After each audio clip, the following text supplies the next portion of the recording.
Hi there, Mrs. Dorn and Mrs. Stott's class. This is Mrs. Tebow here at home, just like you, in our second week of homeschool. So I hope this finds you all well.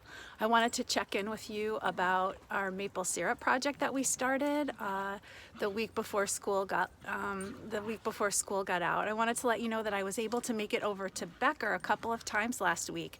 In the first visit, I found that 2 trees. Don't mind my dogs back there; they're wrestling. I found that on my first visit on Tuesday that there were 2 trees that had produced some sap into the blue bag. So I poured that sap into this bucket. It's a food safe bucket, and I brought it home and I boiled it down in a pot right on my gas grill, which is right here. It has a cover on it right now.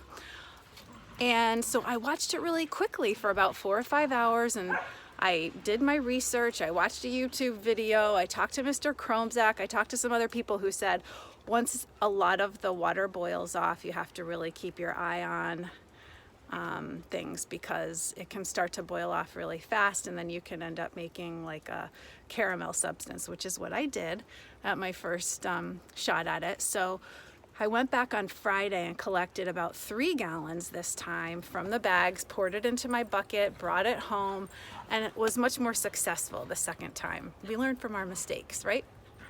So after about 5 or 6 hours of boiling down, I ended up with something that resembles maple syrup, sort of. You can see that it's still a little bit thin in consistency. So I think at this point, maybe tonight or tomorrow, I'll boil it down a little bit more on my stove and see if I can thicken it up a little bit. But then hopefully it can be more of a consistency that we want to enter into the contest. I did hear, I got an email from the New York State Maple Sugaring Contest, and they said that they're delaying the time that we are going to have to submit our samples, I think to the first week in May, but I don't think we'll have a problem with having something to enter before then. So I think we're still on track with that. And I'll be in touch.